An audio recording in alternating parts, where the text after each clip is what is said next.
good and evil. Sometimes the difference between the two is a sharp line. Sometimes it's a blur. Sometimes we have to do things outside of the law. We're gonna make a difference. I know it doesn't feel like it sometimes, but we are. You're blind, but you see so much. This darkness is the light. I'm just trying to make my city a better place. Maybe if he had an iron suit or a magic hammer, that would explain why you keep getting your asses handed to you.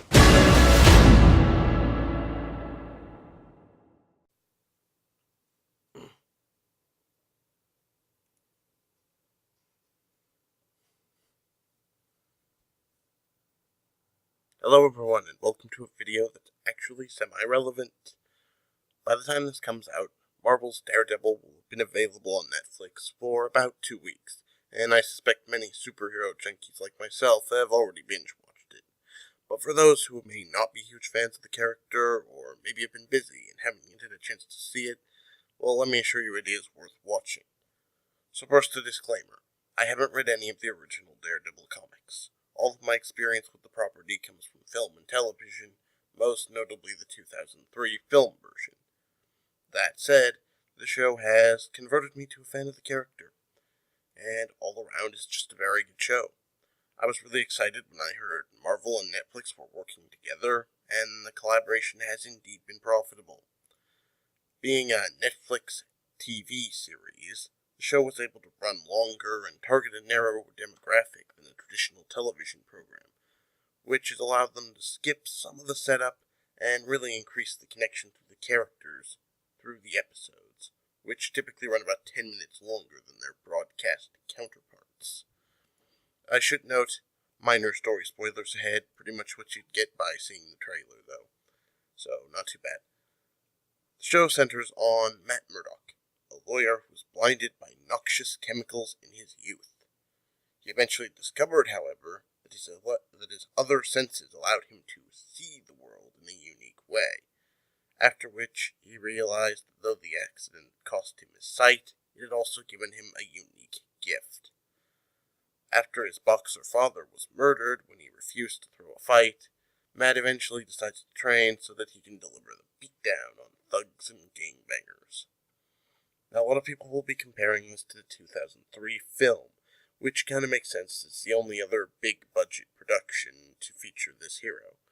But where the film was a mess of pretty much every superhero stereotype you could get in the early 2000s, the show takes a darker and grittier approach in the vein of another superhero show, DC's Arrow, which follows the adventures of a playboy who becomes a hardened warrior after spending 5 years on a hellish desert island.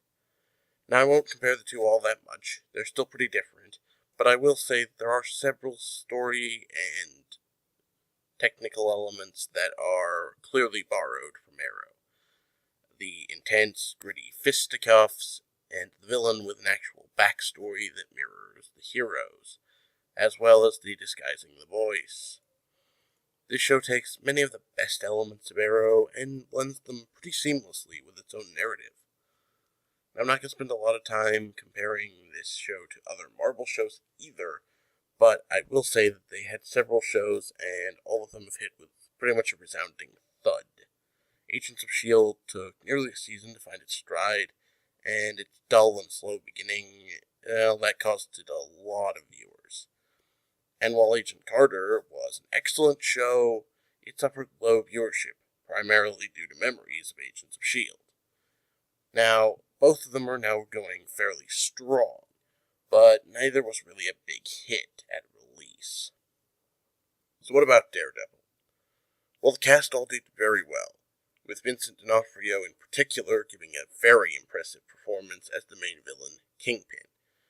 Now, Charlie Cox's Daredevil, as well, gives a very genuine feel to his role, which makes the character work, and unfortunately it's something that Ben Affleck could never dream of in the film.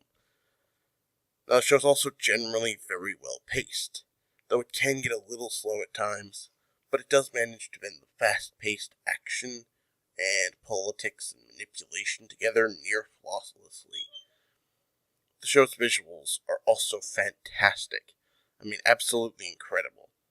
I have never seen cinematography this good in a TV show, and that includes Arrow. The lighting, the look, the feel, the tone, they get this spot on. The writing is also great. It's done in a style that feels a bit more realistic and intense than the highly choreographed battles of Arrow or the absolutely ridiculously overblown clashes in the 2003 film. Another interesting thing is that this is part of the Marvel Cinematic Universe. So there are a few tie-ins. You saw one of them in the opening credit sequence with the trailer.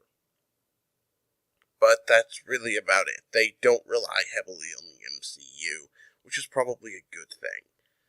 The developers have stressed that they really want to keep this tight and personal and not focus on the big issues too much, instead focusing on local issues because that's what Daredevil does. Another interesting thing to note is that this is actually the first in a series of Netflix exclusive Marvel shows that will be airing throughout this year and the next. Now, the culmination of this series and the others will be an Avengers-like crossover series called The Defenders. So I'm really interested to see where they go with this. But that said, the series has already been renewed for another season. In fact, that's probably the best testament to the popularity of this show. Daredevil is definitely worth your time. It may have a few derivative elements, but in general it brings them together in a much fresher way and has a lot of talented people on board. If you're even a passing fan of superhero shows, then this is one you need to check out, and I know I'll definitely be tuning in for Season 2. So that's it, guys. My final score for Daredevil, the Netflix exclusive series, is an 8 out of 10. It brings a lot of the right stuff together with some absolutely awesome results. That's it, guys. I hope to do more media-related content in the future, particularly content that's not released a couple years after the piece of media in question. So I hope you'll stick around with me for that. As always, thanks for watching, and I'll see you next time.